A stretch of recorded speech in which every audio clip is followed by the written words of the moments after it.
when an inquirer about Zen came to a master,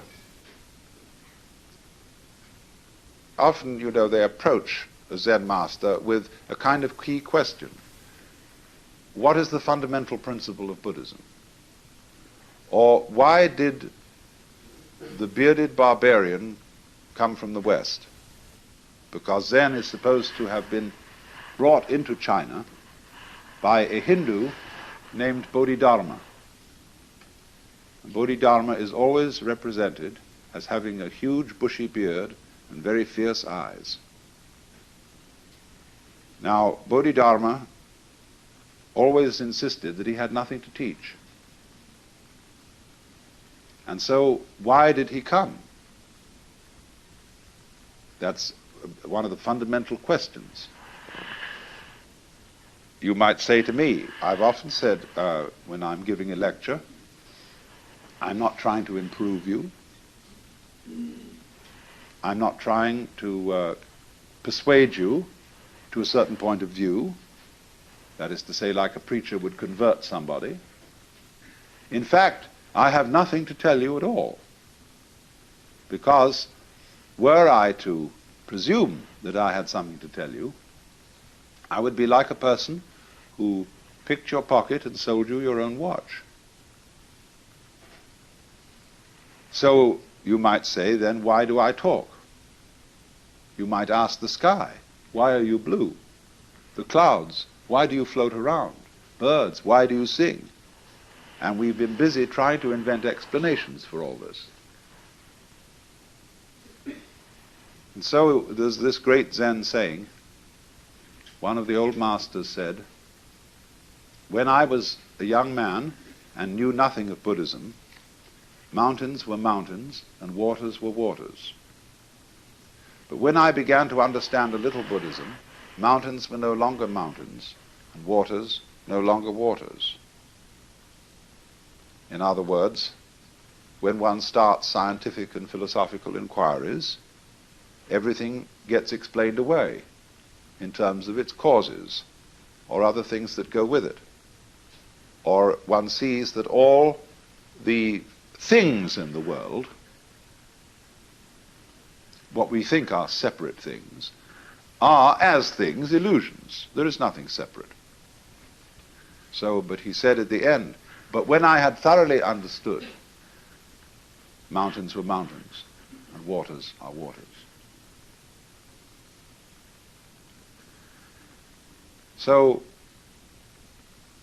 this is what's called direct pointing.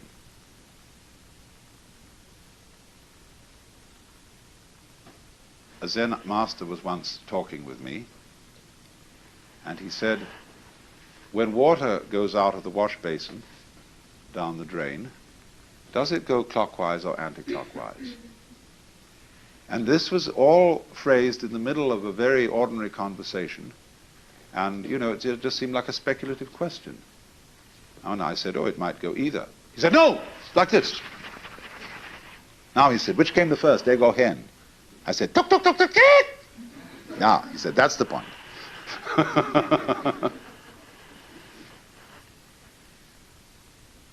Now, it is saying too much, I warn you, to say that Zen is trying to point to the physical universe so that you can look at it without forming ideas about it. That is saying too much, but it is the general idea. It's in the direction of being the right idea. Zen people speak of the virtue of what they call mushin, which means no mind, or munen, no thought. That red lantern says munen on it, no thought. This is not an anti-intellectual attitude. The ordinary simple person is just as bamboozled by thinking as a university professor.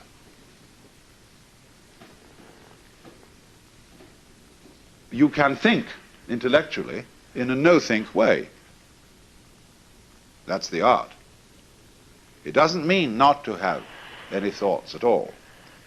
It means not to be fooled by thoughts, not to be hypnotized by the forms of speech and images that we have for the world, not to be hypnotized by them into thinking that that is the way the world really is. So if I say this is a fan, it isn't. To begin with, fan is a noise. And this doesn't make the noise fan, but just whoosh. But it can be many other things than a fan. It could be a back scratcher. Very well. All sorts of things. Don't let words limit the possibilities of life. Actually, this fan has an inscription on it written by a Zen master who is 100 years old. And it says, "I don't understand, I don't know anything about it."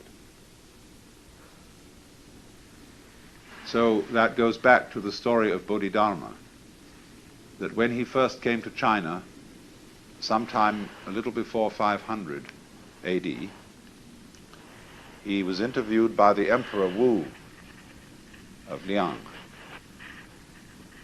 The emperor was a great patron of Buddhism and said, "We have caused many monasteries to be built, monks and nuns to be ordained, and the scriptures to be translated into Chinese. What is the merit of this?" And Bodhidharma said, "No merit whatever." Well, that really set the emperor back, because the popular understanding of Buddhism is that you do good things like that, religious things, and you acquire merit. And this leads you to better and better lives in the future, so that you will eventually become liberated. And so he was completely set back, so he said, well, what is the first principle of the holy doctrine? And Bodhidharma said, vast emptiness and nothing holy. Or in vast emptiness there is nothing holy. So the emperor said, who is it then that stands before us? The implication being, aren't you supposed to be a holy man? And Bodhidharma said, I don't know. So the poem says, plucking flowers to which the butterflies come, Bodhidharma says, I don't know. And another poem like it, if you want to know where the flowers come from, even the god of spring doesn't know. So anybody who says that he knows what Zen is a fraud. Nobody knows. Just like you don't know who you are. All this business about your name and your accomplishments, your certificates, what your friends say about you, you know very well that's not you. But the problem to know who you are is the problem of smelling your own nose. When the great Japanese master Dogen came back from China in about the year 1200 to bring his school of Zen into Japan, they asked him, what did you learn in China? He said, the eyes are horizontal, the nose is perpendicular.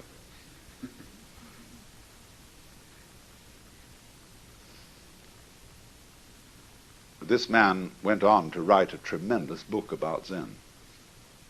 They're so contradictory, these people. Don't expect consistency out of a Zen master. Big book called the Shobo Genzo. I talked with the Zen master about this book in Japan, and he said, oh, he said, that's a terrible book. It explains everything so clearly. It gives the show away. He said, you don't need any book for Zen.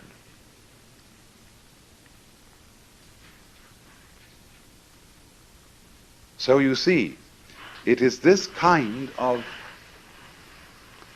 way of going about things, this method of Zen, that has so fascinated the West. And everybody who reads about Zen wonders if somehow, you see, this understanding is right under your nose. You know how it is, sometimes you can get a crowd of people to come into a room, and you put something in the room that's absurd. Like suppose there was a balloon floating on the ceiling. People could come in and not notice it at all. Or, you know, somebody puts on something weird, some kind of a funny necktie or something. And you say to a person, well, haven't you noticed? A woman in a new dress, you know? Haven't you noticed? He said, well, no, what is it? What is it? You know, it's right under your nose. They're staring you in the face, but you don't see it. And Zen is exactly like that.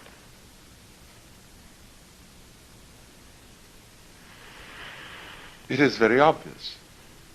The master Bokuju was asked, we have to dress and eat every day, and how do we escape from all that? In other words, how do we get out of routine? And he said, we dress, we eat. He said, I don't understand. Bokuju said, if you don't understand, put on your clothes and eat your food.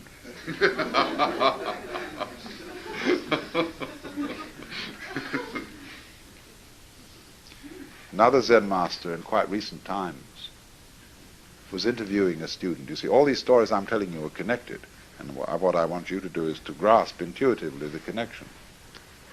I was interviewing a student, Western student, and he said, get up and walk across the room. He got up and walked and came back. He said, where are your footprints?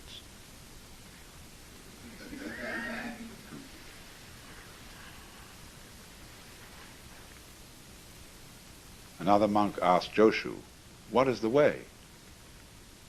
Tao in Chinese, the Tao. He said, your everyday mind is the way. How do you get into accord with it? He said, when you try to accord, you deviate.